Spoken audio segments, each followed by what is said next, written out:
Halo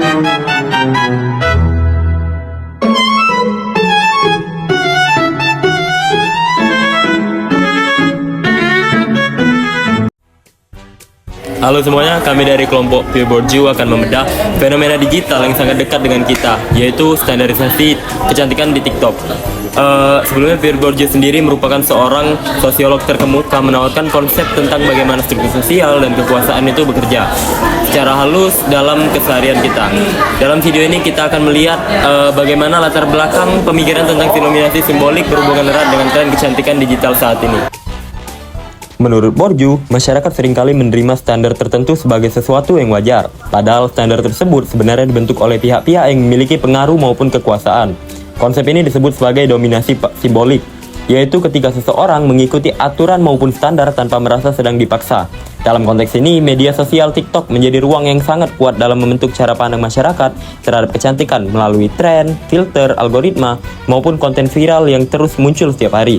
Akibatnya, banyak pengguna secara tidak sadar terdorong untuk menyesuaikan penampilan mereka agar sesuai dengan standar yang sedang populer, seperti kulit cerah, tubuh ideal, wajah simetris, hingga gaya hidup tertentu yang sering dianggap sebagai simbol kecantikan yang harus dimiliki agar diterima secara sosial.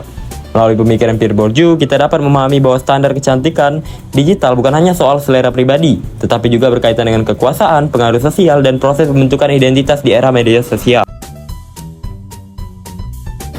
TikTok saat ini bukan sekedar flavor hiburan, melainkan budaya populer yang mendikte standar kecantikan wanita. Fenomena ini dapat dilihat dari masifnya penggunaan AI yang menyeragamkan fitur wajah menggunakan menjadi lebih tirus, mulus, dan simetris.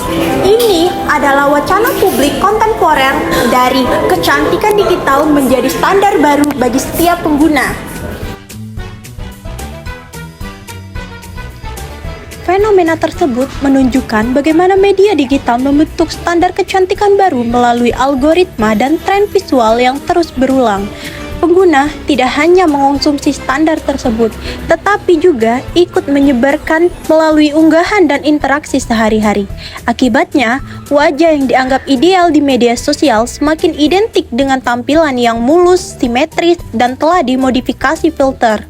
Selain itu, narasi Clean Grill Aesthetic memperlihatkan bagaimana kecantikan dikonstruksi melalui citra yang tampak natural, rapi, dan sederhana, tetapi sebenarnya sangat terkurasi. Standar visual ini sering memunculkan tekanan sosial bagi pengguna, terutama remaja, untuk selalu tampil sesuai dengan ekspektasi media sosial demi mendapatkan validasi dalam bentuk like, komentar, dan perhatian publik digital.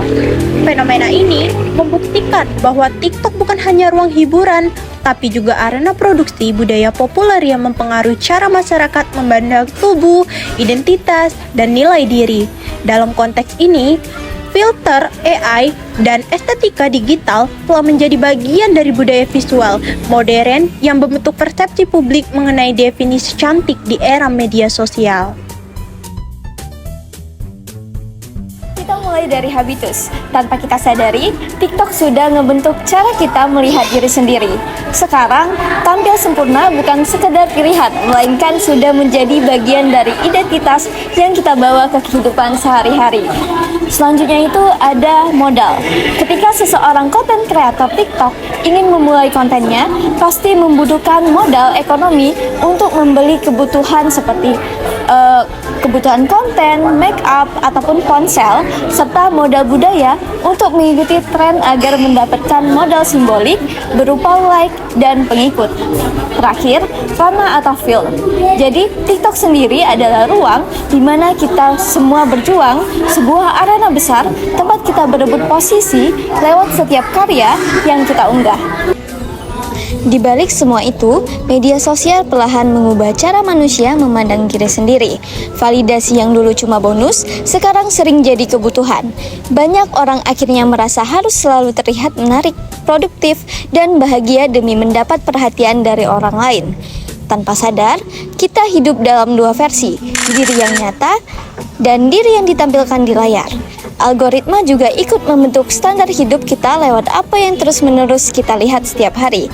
Akibatnya, media sosial bukan lagi sekedar tempat hiburan, tapi ruang yang mempengaruhi cara kita berpikir, menilai diri, dan mencari tahu arti dari pengakuan sosial. Kalau dilihat dari perspektif pre-borju, fenomena ini bisa disebut sebagai kekerasan simbolik.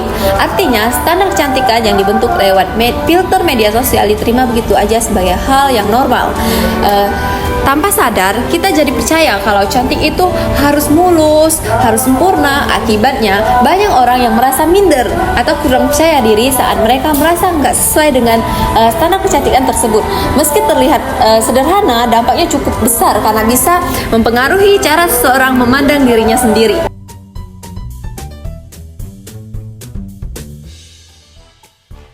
Penggunaan filter kecantikan di media sosial perlahan membentuk kebiasaan baru dalam cara orang menampilkan dirinya.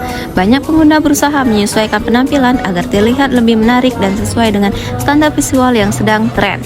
Lama-kelamaan, kondisi ini membuat penampilan yang telah dimodifikasi terasa seperti sesuatu yang wajar. Padahal, apa yang terlihat di media sosial seringkali tidak sepenuhnya nyata karena sudah melalui filter dan proses syuting. Karena itu, penting bagi kita untuk lebih bijak dalam menggunakan media sosial agar tidak terjebak membandingkan diri dengan standar yang realistis, serta tetap menghargai keunikan yang telah kita miliki. Dari pemikiran Pure Borje, kita dapat memahami bahwa media sosial dapat membentuk cara pandang masyarakat terhadap standar kecantikan.